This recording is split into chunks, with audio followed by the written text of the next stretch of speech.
কবি কাজী নজরুল ইসলাম জীবন সায়ান্নে এসে শেষ ৩৪ বছর বয়স তার কাটে গভীর অন্ধকারে। তার মৃত্যু দিবসে তার অসুস্থতার দিনগুলির কথা বলতে চাই, তার মৃত্যুর সময়কার কথাগুলি আপনাদেরকে জানাতে চাই। বাংলাদেশ টেলিভিশনের আলেখ্যা অনুষ্ঠান, যেখানে মনোজ্ঞ সাংস্কৃতিক অনুষ্ঠান থাকছে বিদ্রোহী কবি কাজী নজরুল ইসলামের জীবনকে কেন্দ্র করে। সেই অনুষ্ঠানের নাম উচ্চারণ করছে সুরে ও বাণীর মালা দিয়ে। কবি কাজী নজরুল ইসলামের নামের আগে সবসময় আমরা বিদ্রোহী শব্দটি বিশেষণ ব্যবহার করি, কিন্তু এই কবি শুধু কবি নন, তিনি গীতিকার, তিনি সুরকার, তিনি সঙ্গীত পরিচালক, তিনি নাট্যকার, আরো কত নামে তাকে আমরা ডাকি। বাংলার আকাশে এক অগ্নিশিখা জন্ম নিয়েছিল, যার কলমে জ্বলে উঠেছিল বিদ্রোহ, যার কণ্ঠে গর্জে উঠেছিল মুক্তির ডাক। তিনি জাতীয় কবি কাজী নজরুল ইসলাম, বিদ্রোহী প্রেমিক, মানবতার চিরন্তন কবি। 1899 সালের 24 মে বর্ধমান জেলার চুরুলিয়া গ্রামে জন্মগ্রহণ করেন নজরুল। দরিদ্র পরিবারে জন্ম হলেও তিনি ছিলেন অদম্য প্রতিভাবান। অল্প বয়সে তিনি মক্তবে পড়াশোনা করেন, গ্রামের মসজিদে আজান দেন, আবার লেটো দলে গান, নাটক রচনা ও পরিবেশনে যোগ দেন। কিশোর বয়সে তিনি সেনাবাহিনীতে যোগ দেন। সেনা জীবনের অভিজ্ঞতা তাকে শক্তিশালী রাজনৈতিক চেতনা ও বিপ্লবী মানসিকতা দেয়। সেনাবাহিনী থেকে ফিরে তিনি কলকাতায় সাহিত্য চর্চা শুরু করেন। তখনই রচিত হয় তার অমর কবিতা বিদ্রোহী, যা বাংলার তরুণদের মনে সঞ্চার করে এক অভূতপূর্ব জাগরণ। কাজী নজরুল ইসলামের কবিতা ছিল শোষণ আর অন্যায়ের বিরুদ্ধে গর্জন। তার কলমে লিখিত হতো মুক্তির গান। তিনি সাম্যবাদী চিন্তায় বিশ্বাসী ছিলেন। ধর্ম বর্ণ নির্বিশেষে মানুষের মুক্তিই ছিল তার কবিতা ও গানের মূল লক্ষ্য। তাই তিনি একদিকে যেমন বিদ্রোহী কবি, অন্যদিকে মানবতার কবি। নজরুল ছিলেন এক অনন্য সঙ্গীতকার। 4000-এরও বেশি গান তিনি সৃষ্টি করেছেন, যা পরবর্তীকালে নজরুল সঙ্গীত নামে পরিচিত হয়। প্রেম, ভক্তি, দেশপ্রেম, বিদ্রোহ সব অনুভূতি জায়গা পেয়েছে তার গানে। দুঃখজনকভাবে 1942 সালে নজরুল এক অজানা রোগে আক্রান্ত হন। ধীরে ধীরে তার বাকশক্তি হারিয়ে যায়। জীবনের শেষ দিনগুলো তিনি কাটিয়েছেন ঢাকা বিশ্ববিদ্যালয়ের নজরুল ভবনে। 1976 সালের আগস্ট জাতীয় কবি চিরবিদায় নেন। যতদিন বাংলার আকাশে সূর্য উদিত হবে, ততদিন শোনা যাবে নজরুলের বিদ্রোহের গান, প্রেমের গান, মুক্তির গান। 1700 গানের লক্ষ লক্ষ টাকা মুনাফা পাওয়া, রয়্যালটি পাওয়া যে গ্রামোফোন কোম্পানিগুলো ছিল, সেই কোম্পানিগুলো কবিকে তখন তার প্রাপ্য সম্মানে কিংবা রয়্যালটি দিচ্ছিল না। কবি তখন কী বা করতেন? সেই লক্ষ লক্ষ সেরা থেকে সেরাদের গান থেকে এবার একটি গান পড়া ছল। এবার তারই লেখা একটি কবিতার আবৃত্তি শুনবো আমরা। দেখিনু সেদিন রেলে কুলি বলে এক বাবু সাব তারে ঠেলে দিল নিচে ফেলে, চোখ ফেটে এলো জল। এমনি করে কি জগৎ জুড়িয়া মার খাবে দুর্বল। যে দধি চিড়ের হাড় দিয়ে ওই বাষ্প সকট চলে, বাবু সাব এসে চড়িল তাহাতে, কুলিরা পড়িল তলে। বেতন দিয়াছ? চুপ রও যত মিথ্যাবাদীর দল, কত পাই দিয়ে কুলিদের তুই, কত ক্রোর পেলি বল। রাজপথে তবে চলিছ মটর, সাগরে জাহাজ চলে, রেল পথে চলে বাষ্প সকট, দেশ ছেয়ে গেল কলে। বলতো এসব কাহাদের দান? তোমার অট্টালিকা কার খুনে রাঙা? ঠুলি খুলে দেখো, প্রতি ইটে আছে লেখা। তুমি জানো না কো, কিন্তু পথের প্রতি ধূলিকণা জানে, ওই পথ, ওই জাহাজ সকট, অট্টালিকার মানে। আসিতেছে শুভ দিন, দিনে দিনে বহু বাড়ি আছে দেনা, শুধিতে হইবে ঋণ। হাতুড়ি শাবল গাইতি চালায়ে ভাঙিল যারা পাহাড়, পাহাড় কাটা সে পথের দুপাশে পড়িয়া যাদের হাড়। তোমারে সেবিতে হইল যাহারা, মজুর মুটেও কুলি, তোমারে বাহিতে যারা পবিত্র অঙ্গে লাগালো ধুলি। তারাই মানুষ, তারাই দেবতা, গাহি তাহাদেরই গান। তাদেরই ব্যথিত বক্ষে পা ফেলে আসে নব উত্থান। তুমি শুয়ে রবে তেতালার পরে, আমরা রহিব নিচে, অথচ তোমাকে দেবতা মানিব, সে ধারণা আজ মিছে। সিক্ত যাদের সারা দেহ মন মাটির মমতা রসে, এই ধরনীর তরণীর হাল রবে তাহাদেরই বসে। তারি পদরজ অঞ্জলি করি, মাথায় লইব তুলি, সকলের সাথে পথে চলি যারে, পায়ে লাগিয়াছে ধুলি। আজ নিখিলের বেদনা আর্ত পীড়িতের মাখি খুন, লালে লাল হয়ে উঠেছে নবীন প্রভাতের নবারুণ। আজ হৃদয়ের জাম ধরা যত কবাট ভাঙিয়া দাও, রং করা ওই চামড়ার যত আবরণ খুলে নাও। আকাশের আজ যত বায়ু আছে হইয়া জমাট নীল, মাতামাতি করে ঢুকুক এ বুকে, খুলে দাও যত খিল। সকল আকাশ ভাঙিয়া পড়ুক আমাদের এই ঘরে, মোদের মাথায় চন্দ্র সূর্য তারারা পড়ুক ঝরে। সকল কালের সকল দেশের সকল মানুষ আসি, এক মোহনায় দাঁড়াইয়া শোনে এক মিলনের বাঁশি। একজনে দিলে ব্যথা সমান হইয়া বাজে সে বেদনা, সকলের বুকে হেথা। একের অসম্মান নিখিল মানব জাতির লজ্জা, সকলের অপমান।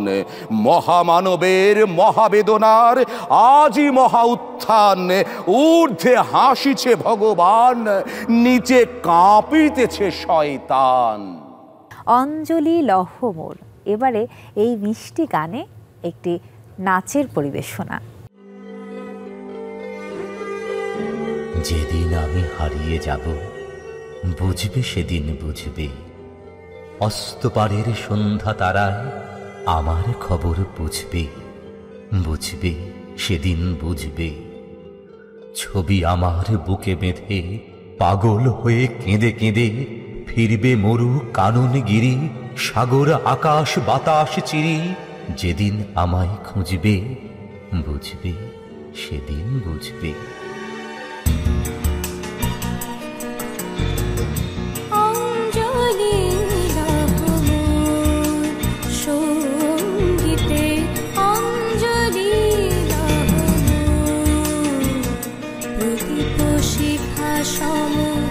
কাঁপিছে প্রাণ মম, প্রদীপ শিখা সম কাঁপিছে প্রাণ মম।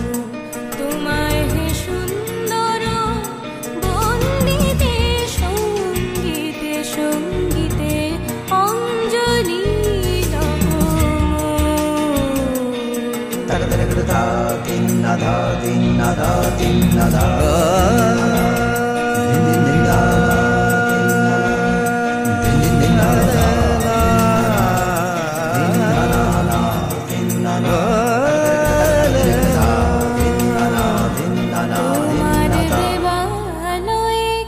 সুখে কি জানি দূরে দূরে ওঠে আমার দেহখানি, আরতি নৃত্যের ভঙ্গিতে সঙ্গীতে সঙ্গীতে, আরতি নৃত্যের ভঙ্গিতে সঙ্গীতে সঙ্গীতে অঞ্জলি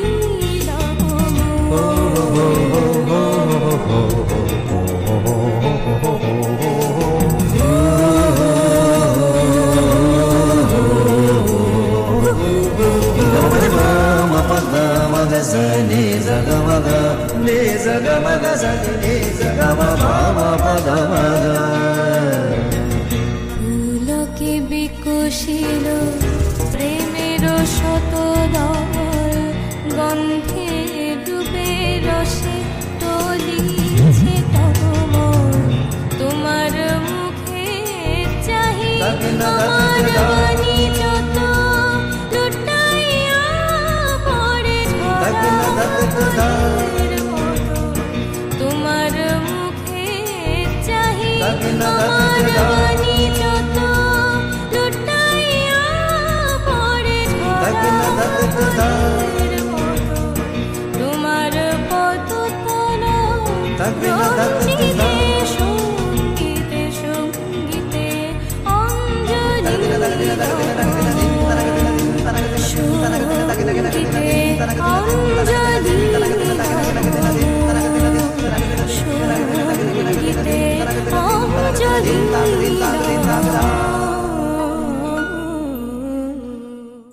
আজকের এই আলেখ্য অনুষ্ঠানে এবারে আপনাদের জন্য থাকছে কবি কাজী নজরুল বিষয়ক ছোট্ট একটি আলোচনা।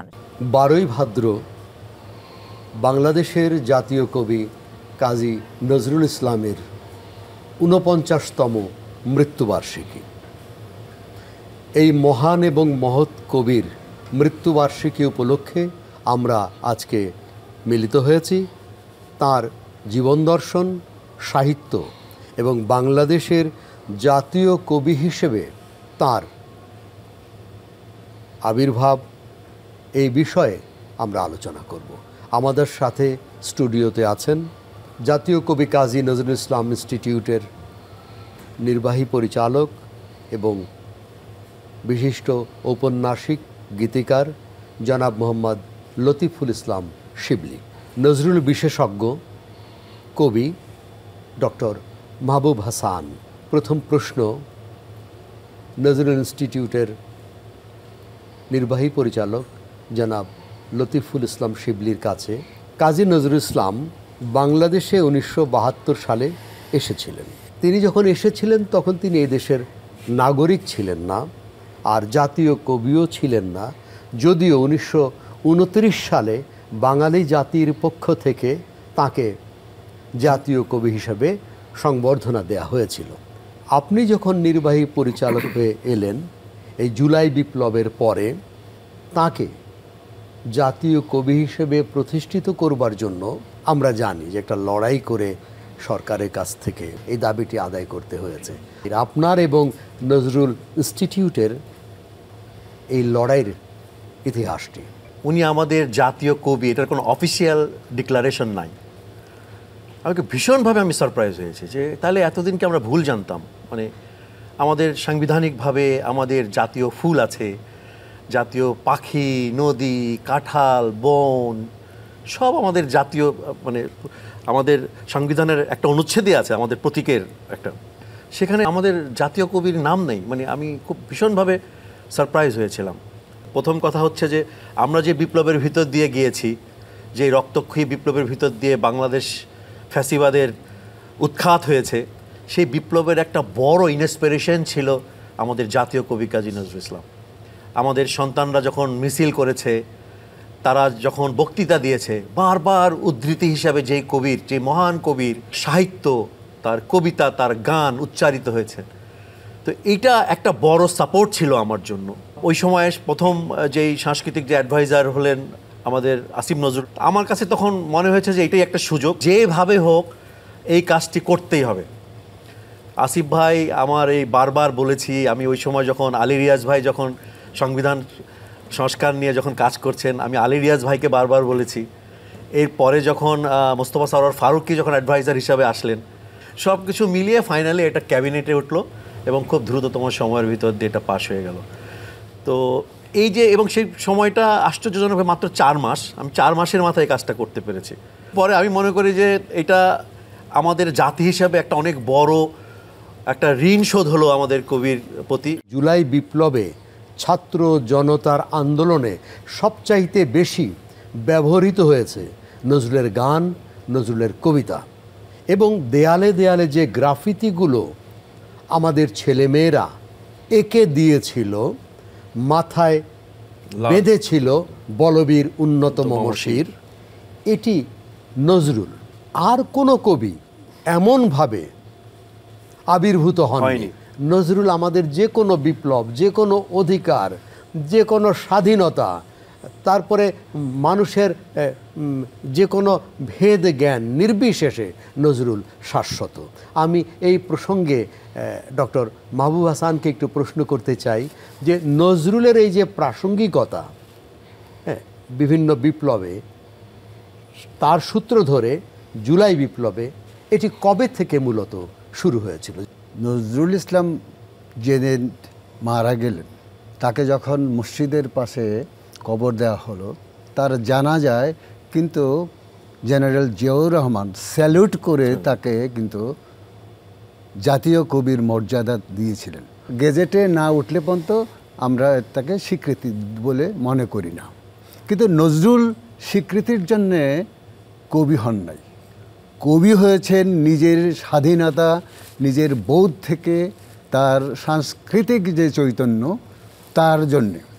নইলে রবীন্দ্রনাথের মতো এত বড় সূর্য থাকা সত্ত্বেও কিভাবে তিনি বলেন বলবীর বল উন্নত মমশির, এই ভাষা তো বাংলা ভাষায় ছিল না কখনো, এভাবে বলার লোক তো কেউ ছিল না। এবং দেখবেন যে গত ঔপনিবেশিক আমলের যে আন্দোলন সংগ্রাম, তার মূল শক্তি ছিল নজরুলের কবিতা, তার গান। কেন? কারণ তিনি স্বাধীনতার পক্ষের লোক শুধু নয়, স্বাধীনতাকে তিনি অর্থবহ করে তোলার জন্য বলেছিলেন কারার ওই লৌহ কপাট ভেঙে ফেল করের উপাট। তো এটা কে বলতে পারে? তিনি ছাড়া আর কেউ বলতে পারেন না, তাই না? আবার তার অর্ধসাপ্তাহিক ধূমকেতুতে তিনি বললেন, ধূমকেতু চায় ভারতের পূর্ণ স্বাধীনতা। তার আগে কেউ এই স্বাধীনতার কথা চিন্তাও করে নাই। এরা সব স্বায়ত্তশাসন, তারপরে স্বদেশী নানা রকম ভঙ্গিতে এটা করেছে। তারা কখনো সাহস করে ব্রিটিশ ভারতীয় সরকারের বিরুদ্ধে, প্রথম দিকে তো কোম্পানির শাসন ছিল, পরে ইংল্যান্ডের রানীর শাসনের অধীনে ছিল, বলতে পারে না যে আমরা স্বাধীনতা চাই, আমাদের দেশ থেকে শোষণ তোমরা করছো, শাসন তোমরা করছো, আমাদের সম্পদ লুটে নিচ্ছ, এই কথাটা আর কেউ বলেননি নজরুল ছাড়া। এই জন্যে প্রাসঙ্গিকভাবে প্রতিটা মুহূর্তে, এবং 1929 সালে যে তাকে জাতীয় কবির মর্যাদা দিয়ে, তখন তার কত বয়স? 30 বছর বয়সের যুবক, তাকে বললেন জাতীয় কবি, সংবর্ধিত করলেন তাকে। একজন কবি যখন একজন বড় রাজনৈতিক নেতার মাধ্যমে দেশবাসীর কাছে জানানো হয় যে তিনি আমাদের জাতীয় কবি, তখন আর কি আমাদের বলার অপেক্ষা রাখে যে তিনি জাতীয় কবি নন? নজরুলকে আমাদের শিক্ষাক্ষেত্রে, আমাদের ছাত্রদের জন্যে কতটা পাঠ্যসূচিতে আমরা রেখেছি, কারণ নজরুলকে জানানো, তারা এক্সপ্লোর করা হলো সবচেয়ে জরুরি। এক্সপ্লোর না হলেও কিন্তু নজরুল মানুষের অন্তরে আছে। এই যে তরুণরা যারা গ্রাফিতিতে লিখেছে বলবীর বল উন্নত মমশির, তোরা সব জয়ধ্বনি কর, ওই নতুনের কেতন ওরে কালবৈশাখীর ঝড়। নজরুল হলো কালবৈশাখীর ঝড়। এটা বুঝতে হবে যে এটা রূপক অর্থে তিনি বলেছেন নিজেকেই যে আমি কালবৈশাখীর ঝড়, যা তছনছ করে দেয়। তিনি শিবমেতে যে ব্যবহার করেছেন মূলত ধ্বংস এবং পুনর্নির্মাণের পরিপ্রেক্ষিত থেকে। তাহলে এই বীরকে কেন নিজেদের অন্তরে ধারণ করব না? অন্তরে ধারণ করেছে এই ছেলেমেয়েরা, এই জনতা, যার জন্য গ্রাফিতিতে তার কবিতা, তার গানের লাইন প্রতিটি ওয়ালে ওয়ালে আমি দেখেছি। মানুষ সেগুলোকে কিভাবে নিয়েছে, মানুষের ভেতরে, অন্তরের ভিতরে কিভাবে নজরুল প্রথিত আছে। আমাদের যে সাংস্কৃতিক প্রবাহ, আমাদের যে সাংস্কৃতিক ঐতিহ্য, আমাদের যে সাংস্কৃতিক ধারাবাহিকতা প্রবাহ, তার ভিতরে নজরুল এক নম্বরে আছেন। নিপীড়িত মানুষ, নির্যাতিত মানুষ, শোষিত মানুষ এবং বঞ্চিত মানুষের কবি তিনি। এই জন্যে জাতি যেমন তাকে স্মরণ করবে, জাতির বাইরে যারা বাংলা ভাষাভাষী অঞ্চল আছে, পৃথিবীর যারা নিপীড়িত মানুষ, শোষিত মানুষ, তারাও কিন্তু নজরুলকে নিজেদের শিড়ে বসাবেন। নজরুল ইনস্টিটিউটের নির্বাহী পরিচালকের কাছে আমার প্রশ্ন, ইনস্টিটিউট মূলত শিক্ষা প্রতিষ্ঠান, গবেষণা প্রতিষ্ঠান, সেই লক্ষ্যে আপনারা কতটুকু কাজ করতে পেরেছেন? নজরুল ইনস্টিটিউট যে উদ্দেশ্যে আসলে স্ট্যাবলিশ করা হয়েছিল, প্র্যাকটিক্যালি নজরুল ইনস্টিটিউট যা করছে এটার মধ্যে আকাশ পাতাল আসলে পার্থক্য। আপনার গানের উপর আমরা প্রশিক্ষণ দেই, নাচের একটা প্রশিক্ষণ আছে, আবৃত্তির একটা প্রশিক্ষণ আছে, এবং ওখানে কিছু গবেষণা করা হয়েছে। এই পর্যন্ত আমি বলবো প্রায় 450 গ্রন্থ আছে আমাদের ওখানে, নজরুলের নিজস্ব রচনাবলী থেকে শুরু করে গবেষণার যেই কাজ হয়েছে। আমার কাছে মনে হচ্ছে এটা খুবই অপ্রতুল। একজন জাতীয় কবিকে জাতির কাছে তুলে ধরার জন্য তার নামে যেই ইনস্টিটিউট প্রতিষ্ঠিত হয়েছে, সেখানে কাজের ফিরিস্তি আসলে খুবই কম। তো আমার কাছে মনে হচ্ছে যে এটাকে কিভাবে আরও ফার্টাইল করা যায়, আরও প্রোডাক্টিভ করা যায়, সেই জায়গা থেকে আসলে কাজ করার আছে, যে কাজগুলো আসলে বিগত 40-45 বছরে হয়নি। দেখুন, জাতীয় কবি হিসাবে আমাদের এই গ্যাজেটভুক্ত করতে আমাদের প্রায় 45 বছর সময় লেগেছে। অথচ আমি যখন এই কাজটি করতে যাই তখন জানলাম যে বিগত ফ্যাসিস্ট আমল থেকে শুরু করে সবাই এটাকে ভীষণভাবে ইগনোর করেছে। যেমন ধরুন নজরুলের নাটক, এই যে একটা ইনস্টিটিউটে তার কোনো নাট্যচর্চা হয়নি। আমি এসে এইবার জাস্ট কিছুদিন আগে একটা নাট্য সপ্তাহ পালন করছি, প্রথমবারের মতো এই 45 বছর পর প্রথমবারের মতো নজরুল ইনস্টিটিউটে নজরুল নাটক করা হয়েছে। মানে আমরা যে বলি নজরুল বিশ্বের কবি, সারা পৃথিবীতে যেখানেই দুঃশাসন আসবে, যেখানেই অপারেশন আসবে, নজরুল প্রাসঙ্গিক হয়ে উঠবে। সেই নজরুলকে তো আমাদের পৃথিবীর বাসীর কাছে নিয়ে যেতে হবে। তার জন্য আমাদের অনুবাদের কাজটা তো করার কথা ছিল। সেটা ডে ওয়ানই, যেদিন এই ইনস্টিটিউট এস্টাবলিশড হয় সেদিনই এই কার্যক্রমটা নেওয়ার কথা ছিল। আজকে এসে আমাকে এই কাজটা করতে হচ্ছে। 45 বছর পর আমাদের অনুবাদের কাজটা, সংক্ষিপ্ত অনুবাদের কাজটা শেষ হয়েছে। এবং দেখুন, এই শেষ হতে হতেই আমরা ফ্রেঞ্চ এমবেসি থেকে একটা দারুণ অফার পেয়ে গেছি। ফ্রেঞ্চ ল্যাঙ্গুয়েজে নজরুল অনুবাদ করতে চায় ওনারা। তো এখন আমাদের হাতে রিসোর্স আছে। এত বছর পর আমরা ইংলিশে অনুবাদ করতে পারছি বলেই এখন এটা ফ্রেঞ্চদেরকে দিতে পারবো। আমরা পৃথিবীর এখন অন্যান্য ভাষায় আমরা এটাকে এখন ট্রান্সলেট করতে পারবো। এই কাজগুলো অনেক আগে হওয়ার কথা ছিল। এই কাজগুলো যা হোক দেরিতে হলেও এই কাজগুলো শুরু করতে পেরেছি আমরা। নজরুলের সাংবাদিকতা, দেখুন, আমরা নজরুলের যে রাজনৈতিক যেই চেতনা, তার যে রাজনৈতিক দূরদর্শন, এইটা তো আসলে মানে কোনো উপমায় আপনি উপমায়িত করতে পারবেন না। উনি যেটা করে গেছেন ওনার যে রাজনৈতিক দর্শন দিয়ে, উনি কমিউনিস্টদের সাথে মিশেও কিন্তু উনি কমিউনিস্ট হয়ে ওঠেন নাই, কিন্তু ঠিকই মানুষের সাম্যের কথা বলে গেছেন, মানুষের শ্রমিকের অধিকারের কথা বলে গেছেন। পুঁজিবাদের সাথে উনি লড়াইটা কিন্তু করে গেছেন কমিউনিস্ট না হয়েও। মুসলমানদের জন্য সেই সময় এইভাবে কথা বলার আর কে ছিল? তো ওনার কাছ থেকে যে এই দর্শনগুলো আমরা, এবং ওনার যে সাংবাদিকতা, যেই সাংবাদিকতার কারণে উনি ব্রিটিশদের রোষানলে পড়েছেন, সেই সাংবাদিকতা আজকের দিন পর্যন্ত এতটাই ইউনিক যে আরেকজন নজরুলের মতো এরকম সৎ সাংবাদিক আমরা আর দেখি না, আরেকটা তৈরি হয় না। তো আমরা চিন্তা করেছি নজরুলের এই সৎ সাংবাদিকতা এবং সাহসী সাংবাদিকতাকে বেস করে জার্নালিজম অ্যান্ড মিডিয়া স্টাডিজ নামে আমরা একটা 1 বছরের ডিপ্লোমা কোর্স খুলতে যাচ্ছি। এবং সেটা হবে নজরুলের এই সৎ সাংবাদিকতাকে আমরা বেস করে 1 বছরের ডিপ্লোমা কোর্স। আমরা এটা সিলেবাসটা এখন রেডি হচ্ছে। এইভাবে এই ইনস্টিটিউট থেকে আরও কীভাবে এটাকে প্রোডাক্টিভ করা যায় সেই চিন্তাগুলো আমরা করছি। মূলত নজরুল পৃথিবীতে গণমুখী সাংবাদিকতা শুরু করেছেন, বলা যায়, যেটাকে আমরা বলবো পাবলিক ইন্টারেস্ট জার্নালিজম। তার আগেও এটা করেনি কেউ, তারপরেও এখনও কেউ করার দুঃসাহস দেখাতে পারছেন না। ডক্টর মাহবুব হাসান, সকল ক্লাসে, স্কুলে বিশেষ করে কিংবা কলেজে বিশেষ করে, সকল শ্রেণীতে নজরুল অন্তর্ভুক্ত নেই। তা আপনি কি একটু বলবেন যে কিভাবে এটা বাধ্যতামূলক করা যায়? সমগ্র নজরুলকে পাঠ্যসূচিতে আনতে হবে, একেবারে হাই স্কুল থেকে কলেজে এবং ইউনিভার্সিটিগুলোতে এটাকে পাঠ্যসূচির অন্তর্ভুক্ত করতেই হবে ব্যাপকভাবে, এবং বুঝাতে হবে যে নজরুল কী জিনিস ছিলেন। নজরুল সাংবাদিকতার যে কথাটা বলেছেন আপনি, অসাধারণ গদ্য। আপনি আজকে যে নজরুলের যে প্রবন্ধ সাহিত্য যেটাকে মানে আমরা বলি, প্রতিটা প্রবন্ধই বেসিক্যালি তার চিন্তার ফসল, তার সাংবাদিক গদ্যের ফসল, এবং সেগুলো মিথিক্যাল রূপক হিসেবে ব্যবহার করা হয়েছে। তিনি অ্যালিগরিক দিয়ে ব্যবহার করেছেন, তাই না? এগুলোকে বুঝতে হবে। বুঝতে হলে আপনাকে পড়তে হলে আপনাকে জানতে হবে যে মিথ কী, লোকমিথ কী, এবং মানুষের জীবনের ভেতরে সেই গল্পগুলো কী, কোথা থেকে সে উচ্চারিত হয়েছে, মানে আমাদের চৈতন্যের ভিতরে কিভাবে এই সংস্কৃতি আমরা ধারণ করেছি। আমি মনে করি কাজী নজরুল ইসলাম বাংলা ভাষার সবচাইতে মহৎ কবি। মহান কবি অনেকে থাকতে পারেন, জনগণের কবি, গণমানুষের কবি, বাংলাদেশের জাতি সত্তাকে তিনি ধারণ করেন। সে কারণেই নজরুল আমাদের জাতীয় কবি। তার শত শত গান, তার লেখা, তার উপন্যাস, তার প্রবন্ধ, তার নাটক, সব কিছুই আমাদের নিজের। অথচ সেই অসুস্থ কবির কথা স্মরণ করলে শুধু হায় হায় করা ছাড়া আমাদের আর কিছুই করবার থাকে না। তবু আমরা আনন্দ পেতে চাই, শোককে শক্তিতে রূপান্তরিত করতে চাই। এবারে কবির লেখা একটি গান।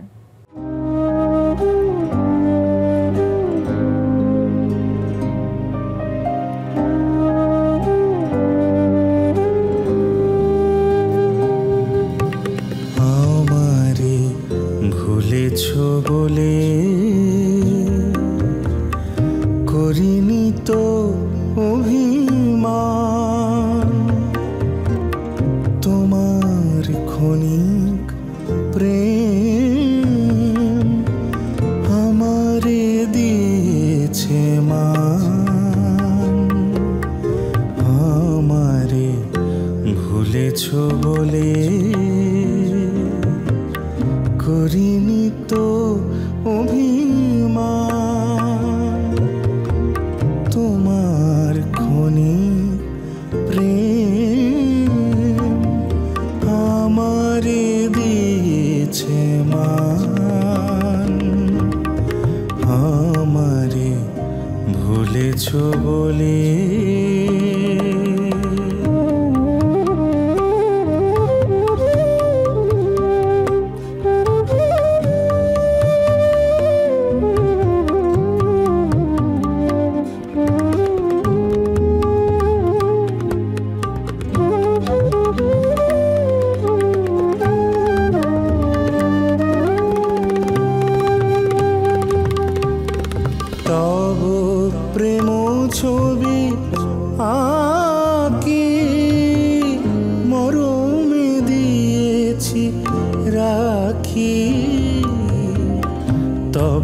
প্রেম ছবি আঁকি মরমে দিয়েছি রাখি,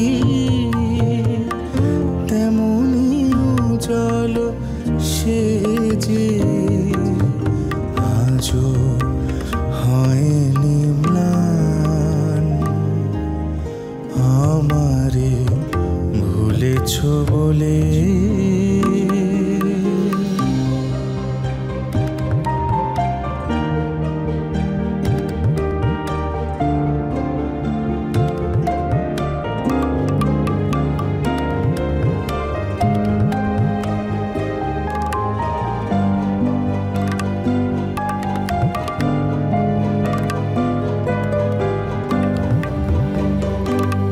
আজো কণ্ঠে মম তোমার গানের মালা,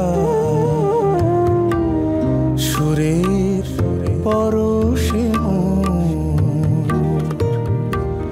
ভোলায় বিরহ জ্বালা।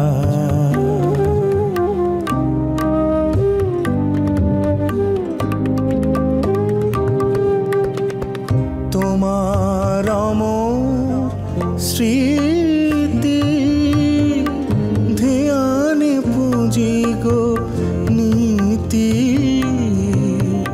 তোমার অমর স্মৃতি ধ্যানে পুঁজি গো নীতি, নীরবে নয়ন নীরে যতনে করায় স্নান, আমারে ভুলেছ বলে করিনি তো অভিমান।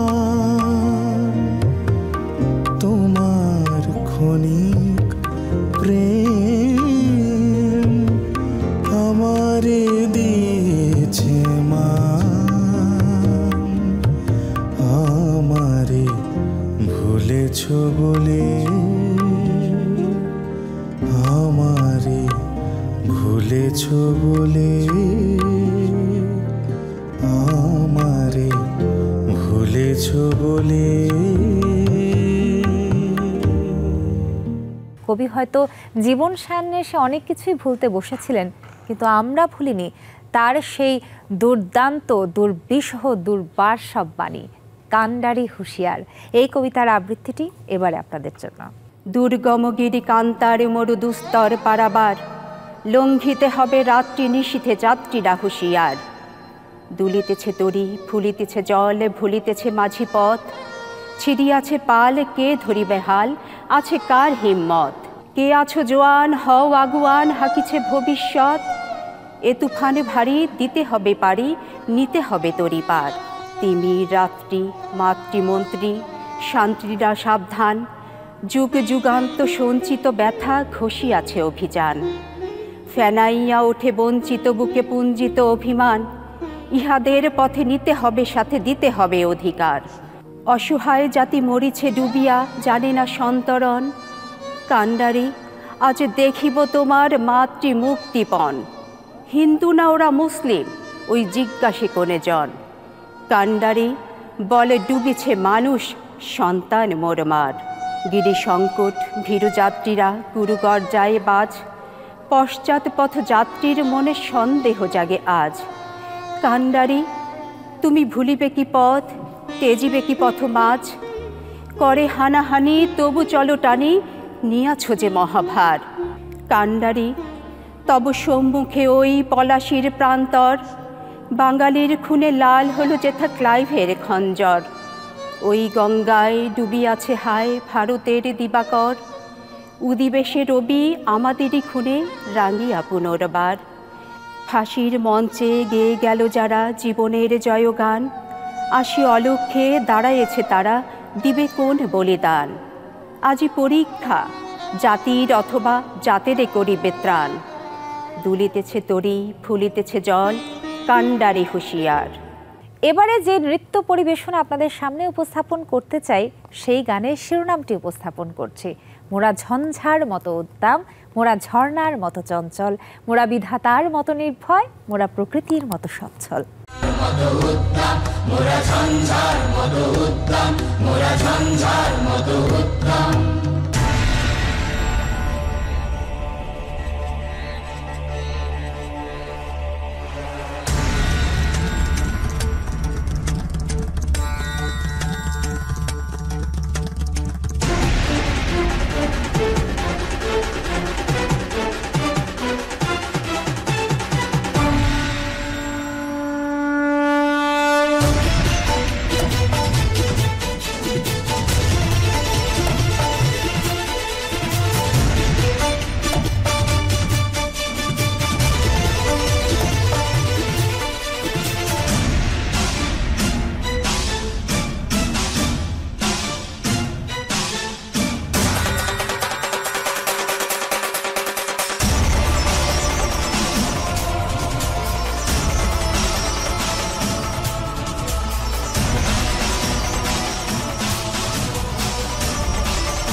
10 ডিসেম্বর কবিকে বিদেশে নিয়ে যাওয়া হয়, লন্ডন থেকে ভিয়েনায় নিয়ে যাওয়া হয় তাকে। কিন্তু সেখানেও চিকিৎসকের অভিমত বদলায়নি, সুস্থ হননি কবি। অতঃপর বহু চিকিৎসার পর 7 মাস পর দেশে ফিরে আসেন কবি কাজী নজরুল ইসলাম। এরপরেও 23 বছর বেঁচেছিলেন কবি। তারই লেখা কবিতা শেষের গান। আমার বিদায় রথের চাকার ধ্বনি ওই গো এবার কানে আসে, পূবের হাওয়া তাই কেঁদে যায় ঝাউয়ের বনে দীঘল শ্বাসে। ব্যথায় বিবশ গুলঞ্চ ফুল মালঞ্চে আজ তাই শোকাকুল। মাটির মায়ের কোলের মায়া ওগো আমার প্রাণ উদাসে। আমার বিদায় রথের চাকার ধ্বনি ওই গো এবার কানে আসে। অঙ্গ আসে অলস হয়ে নেতিয়ে পড়া অলস ঘুমে। স্বপন পাড়ের বিদেশিনীর হিম ছোঁয়া যায় নয়ন চুমে। হাতছানি দেয় অনাগতা আকাশ ডোবা বিদায় ব্যথা। লুটায় আমার ভুবন ভরি বাঁধন ছেঁড়ার কাঁদন ত্রাসে। আমার বিদায় রথের চাকার ধ্বনি ওই গো এবার কানে আসে। মোর বেদনার কর্পূর বাস ভরপুর আজ দিগবলয়ে। বনের আধার লুটিয়ে কাঁদে হরিণটি তার হারার ভয়ে। হারিয়ে পাওয়া মানসী হায় নয়ন জলে শয়ন তিতায়। ওগো এ কোন জাদুর মায়ায় দুচোখ আমার জলে ভাসে। আমার বিদায় রথের চাকার ধ্বনি ওই গো এবার কানে আসে। আজ আকাশ সীমায় শব্দ শুনি অচিন পায়ের আসা যাওয়ার। তাই মনে হয় এই যেন শেষ আমার অনেক দাবি দেওয়ার। আজ কেহ নাই পথের সাথী সামনে শুধু নিবিড় রাতি, আমায় দূরের বাঁশি ডাক দিয়েছে, রাখবে কে আর বাঁধন পাশে, আমার বিদায় রথের চাকার ধ্বনি, ওই গো এবার কানে আসে।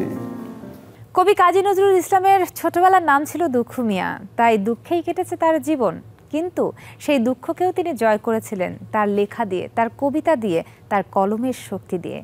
তার লেখায় শুধু বাংলার শব্দই নয়, উর্দু, ফার্সি থেকে শুরু করে বিভিন্ন বিদেশি ভাষার প্রচলন ছিল। এবং তার লেখার যে আঙ্গিক, সেটি নিয়ে এখনও কিন্তু গবেষণা করা হয়। তাই আজ এই দ্বাবিংশ শতাব্দীতে এসেও নজরুল কিন্তু সমসাময়িক, নজরুল উত্তরাধুনিক।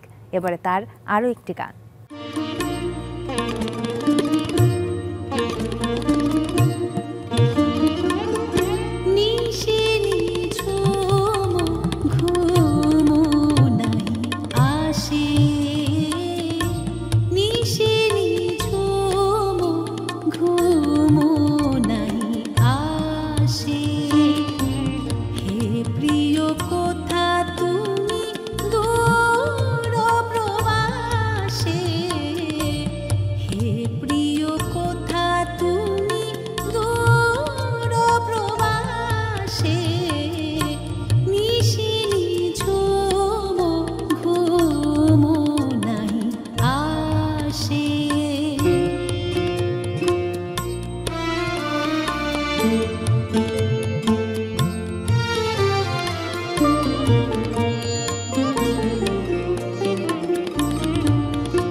আমার আপনার চেয়ে আপন যে জন, খুঁজি তারে আমি আপনায়।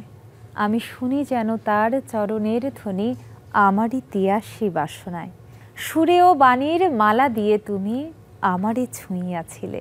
আরও কত কত গান তিনি লিখে গেছেন, যেসব গান কখনো তো হারাবার নয় বটেই, বরং যুগে যুগে শতাব্দীতে নজরুল সব সময় থাকবেন আমাদের মাঝে বেঁচে অমর হয়ে।